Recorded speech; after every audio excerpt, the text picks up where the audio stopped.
Terima kasih pemirsa, Anda masih bersama kami di Dialog Sumsel Menyapa. Siang hari ini kita akan berbincang tentang waspada kemarau dan juga karhutla bersama dengan Kepala BMKG SMB 2 Palembang nih. Kalau yang saat ini merasakan gitu ya di Kota Palembang khususnya atau di Sumatera Selatan, istilah kalau orang Palembang itu panas bedengkang. Nah, kita akan konfirmasi dulu nih, bagaimana sih sebenarnya kondisi cuaca kita pada saat ini bersama dengan Kepala BMKG SMB 2 ini. Ada Pak Siswanto. Sehat Pak Siswanto? Alhamdulillah sehat, selamat siang Mbak. Siang, terima kasih sudah berkunjung ke TVRI Sumsel. Nanya-nanya sekaligus menjawab penasaran pemirsa TVRI Sumsel ini Pak Siswanto ini. Jadi emang benar ya lagi musim kemarau dan puncaknya kah ini Pak? Iya, baik sebelumnya kami ucapkan selamat siang kepada seluruh pemirsa TVRI Sumatera Selatan dimanapun berada. Senang sekali kami dari BMKG SMB 2 Palembang berkesempatan untuk menyampaikan update kondisi cuaca dan musim yang khususnya yang ada di Sumatera Selatan di tahun 2024. Bahwa sesuai dengan rilis perakiraan musim di tahun 2024 bahwa Sumatera Selatan di bulan Mei dan Juni itu sudah resmi masuki musim kemarau, dan di bulan Juli sampai dengan Agustus 2024 ini Sumatera Selatan secara dominan seluruh kabupaten kota yang ada di Sumatera Selatan itu sudah memasuki musim kemarau. Tentunya identik dengan musimnya, Sumatera Selatan tentunya adalah akan merasakan cuaca yang cukup terik, kemudian barangkali dari sisi ancaman bencananya masyarakat juga perlu mewaspadai, salah satunya adalah kekeringan. Tentunya kekeringan ini sendiri sangat berpotensi terhadap bencana kebakaran hutan, baik kebakaran hutan yang terjadi di lahan pertanian, perkebunan maupun lahan gambut. Barangkali itu Mbak. Ya. Artinya memang di bulan Juli Agustus ini adalah memang musim kemarau sedang tinggi-tinggi ya, istilahnya apa nih Pak ya?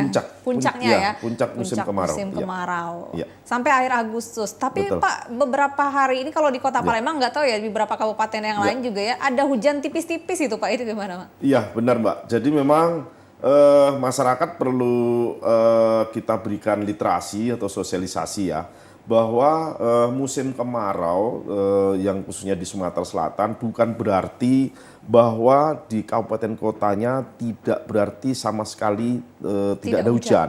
Tetapi masih dimungkinkan hujan turun. Tetapi kembali kepada narasi terhadap awal musim kemarau itu adalah ketika di suatu wilayah atau suatu tempat terukur curah hujannya itu di dalam satu dasarian itu kurang dari 50 mm, kemudian diikuti dengan 2 dasarian berikutnya. Namun barangkali di beberapa tempat, barangkali saat ini ya, sebagai contoh di dasarian pertama bulan Agustus, kemarin di wilayah Oku terukur dalam dasarian pertama itu justru 100 mm. Artinya kalau dari sisi pengertian dari awal musim kemarau, barangkali ini pertama sudah terpenuhi. Tetapi kita lihat apakah nanti di musim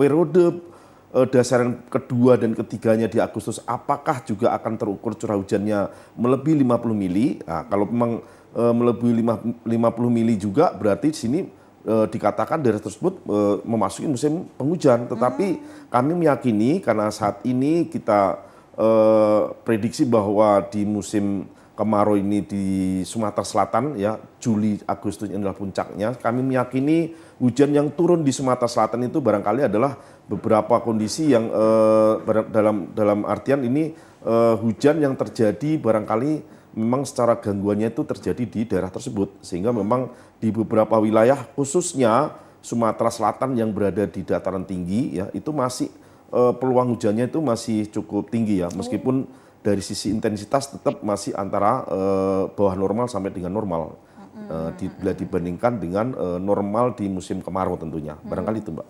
Oke, artinya memang hujan yang terjadi ini memang benar hujan Pak ya, bukan teknologi modifikasi Pak ya? Iya, jadi hujan yang terjadi atau dirasakan oleh masyarakat yang ada di beberapa kabupaten kota di Sumatera Selatan saat ini memang hujan yang murni karena alami, bukan karena aktivitas operasi modifikasi cuaca. Karena memang OMC atau operasi modifikasi cuaca yang dilaksanakan di Sumatera Selatan itu terakhir kita laksanakan adalah di tanggal 4 sampai dengan tanggal 13 Juli 2024 kemarin. Udah lama Pak ya? Iya, karena memang tentunya latar belakang kegiatan OMC ini sendiri tentu harus didukung dengan adanya potensi maupun peluang pertumbuhan awan yang memungkinkan untuk disemai menjadi hujan, begitu Mbak. Ya. Ya, oke. Jadi yang pemirsa harapkan itu kemungkinan kalau dari BMKG sendiri ini Pak, karena kan kelihatannya nih sepertinya tidak begitu kering karena ada hujan sedikit Betul. demi sedikit Ya. gitu ya Pak ya. Dan ini memang terjadi di selama musim kemarau saat ini, tahun ini Pak. Ya, barangkali yang perlu kita pertegas kembali, musim kemarau yang terjadi saat ini, ya khususnya di 2024, barangkali secara karakteristik itu tidak sama dengan musim kemarau yang terjadi di Tahun 2023, lalu. betul. Iya. Karena memang musim kemarau di tahun 2023 kebetulan itu di-trigger oleh adanya fenomena El Nino. Artinya apa? Musim kemarau tentunya kita sudah akan mengalami yang namanya penurunan jumlah curah hujan, di-trigger kembali dengan adanya fenomena El Nino, ini akan menambah kekeringan secara signifikan atau kekeringan secara ekstrim di suatu wilayah. Nah, kebetulan di tahun 2024 ini adalah musim kemarau yang kebetulan tidak di-trigger oleh adanya fenomena El Nino. Tentunya beberapa wilayah yang memang saat ini memasuki musim kemarau, kebetulan ada gangguan cuaca, tentunya masih dimungkinkan adanya turun hujan meskipun intensitasnya ya ringan, seperti itu barangkali Mbak. Ya. Oke, kalau ini Pak sejauh ini bagaimana nih Pak tanda-tanda peningkatan resiko bencana gitu ya Pak ya? Iya. Baik, sesuai dengan tema yang kita angkat pada siang hari ini ya, waspada musim kemarau, tentunya ini identik dengan ancaman atau potensi bencananya, salah satunya adalah kekeringan, yaitu kekeringan secara meteorologi ini akan berdampak ke beberapa bencana, salah satunya yang identik di Sumatera Selatan ya, salah satunya adalah bencana kebakaran hutan dan lahan. Ya, itu pertama. Yang kedua, barangkali untuk beberapa lahan pertanian yang saat ini kondisi perairannya itu tergantung kepada tanda hujan ya. Artinya irigasinya itu belum melalui dari irigasi pengairan ya. Ini akan juga berdampak terhadap bagaimana petani itu harus pandai-pandai dalam pengelolaan air bersih, kemudian pengelolaan lingkungannya sehingga pada saat mulai pengolahan lahannya sampai dengan mulai tanam itu betul-betul diperhitungkan dengan istilah yang namanya kalender tanam, barangkali seperti itu ya. Sehingga ketika memang petani itu melakukan pengolahan lahannya, kemudian dimulai tanam itu tidak mengalami gagal panen atau puso. Dan yang terpenting lagi barangkali Sumatera Selatan harus waspada terhadap potensi kebakaran hutan dan lahan, barangkali itu Mbak. Karena memang lahan di Sumatera Selatan sendiri juga lahan gambut gitu ya Pak ya. Betul Jadi sekali. potensi kebakarannya itu juga cepat bisa ini ya Pak. Iya, iya. Memang kalau kita melihat ya laporan dari Dinas Lingkungan Hidup maupun dari BRGM bahwa Sumatera Selatan memiliki lahan gambut yang cukup luas dan tentunya ini ketika sudah memasuki musim kemarau bahkan di puncaknya sendiri ini akan berpotensi terhadap ancaman kebakaran hutan lahan ya. Dari sisi tupoksi kami di BMKG tentunya kami tidak bisa bekerja sendiri, tentunya kami harus bekerja sama, berkolaborasi dengan instansi dan stakeholder lainnya, sehingga bagaimana kita bisa mengantisipasi terhadap ancaman bencana kebakaran hutan lahan yang ada di Sumatera Selatan. Barangkali itu Mbak. Ya. Oke, kalau dari BMKG sendiri ini Pak, melihat nggak Pak, maksudnya ada beberapa yang memang titik-titik gitu Pak ya, yang cukup terancam lah ya, yang cukup tinggi lah ya potensinya ini Pak. Betul. Dari sisi tupoksi BMKG bahwa yang pertama ketika terjadi kekeringan, BMKG mencoba bagaimana menganalisis dari beberapa parameter cuaca, kemudian dihubungkan dengan tingkat kemudahan terbakar yang ada di lahan pertanian maupun perkebunan. Tentunya BMKG saat ini sudah memiliki informasi yang dikemas dengan informasi istilahnya Spartan, yaitu sistem peringatan dini kebakaran hutan dan lahan. Ya, jadi masyarakat bisa mendapatkan informasi bagaimana setiap harinya pengaruh dari parameter cuaca itu terhadap peluang atau potensi tingkat kebakaran hutan dan lahan yang ada di Sumatera Selatan. Kalau kita boleh kita sampaikan saat ini sampai dengan 7 hari ke depan kami melihat hampir secara dominan di wilayah Sumatera Selatan saat ini berada pada tingkat sangat mudah terbakar, artinya warnanya cukup merah. Nah tentu ini masyarakat harus lebih waspada menghindari untuk aktivitas pembakaran ya, karena kami meyakini kebakaran hutan lahan ini kalaupun daerah tersebut itu kering, kalau tidak dilakukan pembakaran, saya meyakini juga tidak akan terjadi kebakaran, barangkali itu. 7 hari ke depan ya Pak ya? Sampai 7 hari ke depan kami melihat dari data Spartan itu datanya masih cukup ekstrim ya, warnanya merah. Artinya ini tingkat kemudahan terbakarnya itu sangat mudah. Hati-hati dalam melakukan aktivitas, utamanya dalam hal pembakaran gitu ya Pak barangkali ya? itu yang perlu diwaspadai. Kita harus break dulu nih Pak Siswanto, pemirsa. Kami akan segera kembali, tetaplah bersama kami di Sumsel Menyapa.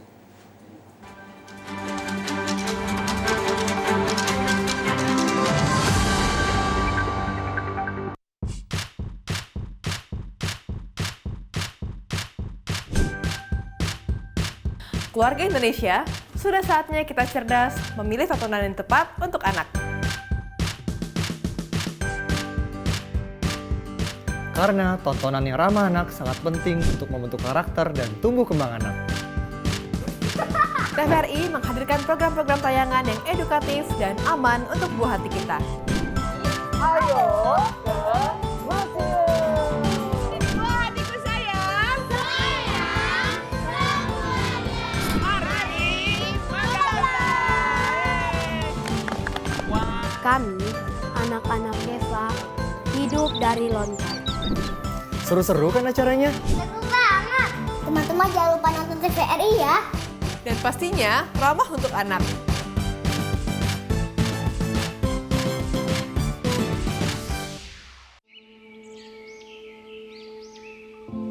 Taman Nasional Tanjung Puting. Disinilah lokasi kami tinggal dan hidup. Hutan hujan tropis di Kalimantan adalah rumah bagi kami, orang utan. Orang utan ini adalah yang satu-satunya peninggalan nenek moyang kita dan sangat disayangkan apabila kita tidak melindungi dan mengetahui apa sih orang utan itu. Kita harus melindungi dari kepunahan dan untuk menjaga kelestariannya. Jagalah kami dari kepunahan. Agar tak hanya dongeng yang menjadi warisan.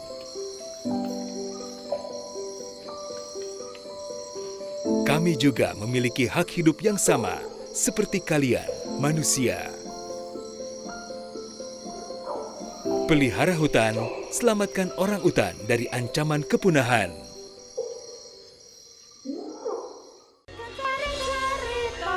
Kewayangan marah beruhing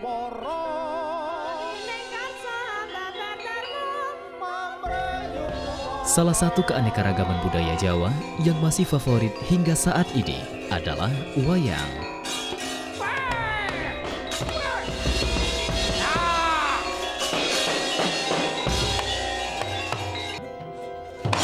Seni pertunjukan dengan alur cerita yang menarik ini hadir menemani pemirsa pecinta warisan budaya asli Indonesia dengan beragam cerita dan daun kondang.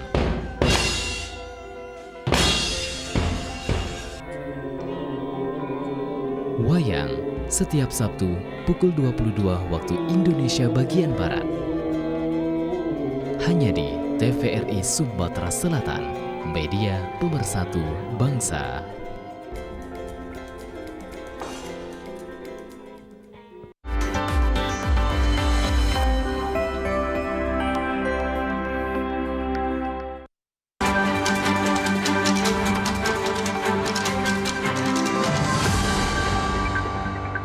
Terima kasih pemirsa, Anda masih bersama kami di Dialog Sumsel Menyapa. Kita masih membahas tentang waspada musim kemarau dan juga karhutla bersama dengan Kepala BMKG SMB 2 Palema, ada Pak Siswanto hari ini. Oke. Ya. Jadi memang saat ini sedang puncaknya musim kemarau. Betul. Gitu ya Pak ya. Walaupun ada hujan tipis-tipis itu memang kondisi memang cuacanya benar-benar hujan, real hujan gitu ya Pak ya. Nah, namun karena kita bahasnya juga tentang karhutla ini Pak ya, Bapak sendiri juga melihat karena wilayah Sumsel ini juga wilayah gambut. Dari BMKG sendiri ada ini nggak Pak? Ada teknologi juga Kak untuk bisa melihat beberapa titik api gitu di wilayah Sumsel ini Pak? Baik, terima kasih. Barangkali kembali kepada tugas pokok dan fungsi yang bebankan kepada kami di BMKG. Yang pertama tentunya dari sisi ground check, kami melakukan analisis berupa parameter cuaca yang dikaitkan dengan tingkat kemudahan terbakar tadi ya. Artinya informasi itu kami kemas dengan sebuah informasi dalam bentuk informasi Spartan, yaitu sistem peringatan dini kebakaran dan hutan dan lahan. Informasi ini barangkali masyarakat yang ada di Sumatera Selatan bisa di browsing di web kami yang ada di www.bmkg.go.id atau cukup dengan kata kunci Spartan BMKG, insya Allah nanti bisa langsung menuju ke alamat tersebut ya, Spartan BMKG biasa. Itu yang pertama. Kemudian yang kedua, barangkali dari sisi kalau tadi dari ground check ya, kemudian kalau dari sisi atas bagaimana BMKG bisa menggunakan teknologi satelit. Saat ini kita bisa menggunakan satelit tersebut untuk memantau adanya kebakaran hutan lahan berupa titik hotspot atau fire spot. Tentunya titik hotspot ini masyarakat perlu tahu secara narasi ya, hotspot itu adalah mewakili satu titik atau satu piksel di dalam peta dengan luasan, kalau kita boleh sampaikan di daratan itu adalah harus memiliki luasan antara 1 kilo kali 1 kilo. Artinya ketika terjadi kebakaran hutan lahan di satu wilayah dengan luasan 1 kilo kali 1 kilo, itu akan terwakili satu piksel atau terupdate menjadi satu titik hotspot. Ya. Kemudian yang berikutnya, hotspot ini adalah mengcapture adanya perbedaan suhu, setidaknya suhu daerah tersebut adalah sudah berada pada 40 derajat Celcius dibandingkan dengan lingkungan sekitarnya.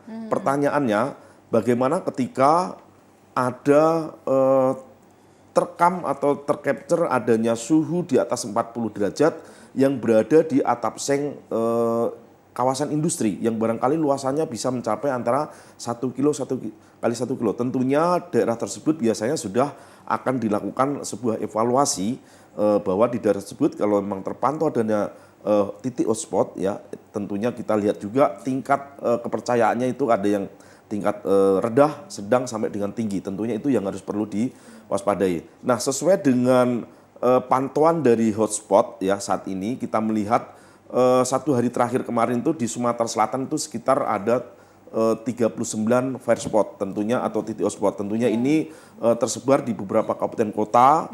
Salah satunya yang tertinggi itu berada di Musirawas Utara dan Musirawas, kemudian di daerah Banyuasin, Musi Banyuasin, Oki, Oku, kemudian Pali maupun di Muara Enim. Ya, tentunya beberapa fire spot maupun hotspot ini perlu diuji kembali ya tingkat kebenarannya, karena memang saat ini yang kita nyatakan 39 titik tadi itu masih berada kategori tingkat keyakinan itu sedang ya. Artinya apakah benar-benar dari titik hotspot yang terpantau itu betul-betul menjadi atau sebuah kebakaran hutan lahan yang terjadi di lapangan, barangkali seperti itu, Mbak. Oke, akibat dari hotspot ini ya, maksudnya kebakaran hutan ini juga Pak ya tentu akan berdampak terhadap polusi udara, betul, kabut asap gitu ya. Betul Nah sekali, ini bagaimana nih, ada teknologi ya. juga kan dari BMKG Pak? Iya benar, tentunya dari tugas pokok kami yang pertama itu dari sisi pengamatan atau observasi data ya, kemudian dari sisi udara kami atau dari sisi atas kami juga mengamati berupa titik hotspot. Tentunya ketika sudah terlihat adanya kebakaran hutan lahan, dampak yang nyata salah satunya adalah asap atau kabut asap. Tentunya kabut asap ini juga bisa kita amati oleh BMKG ya, trajektorinya atau tingkat penyebarannya itu karena faktor pergerakan angin dan kecepatan angin sendiri. Nah, dari 3 hari terakhir yang bisa kita pantau menggunakan peralatan PM2,5 yang terpasang di BMKG Musi 2 maupun yang ada di SMB 2 Palembang, 3 hari terakhir ini menunjukkan bahwa data PM2,5 ini ya, partikulat yang terukur di udara ini berada kondisi tidak sehat, artinya tidak sehat untuk kehidupan manusia maupun hewan.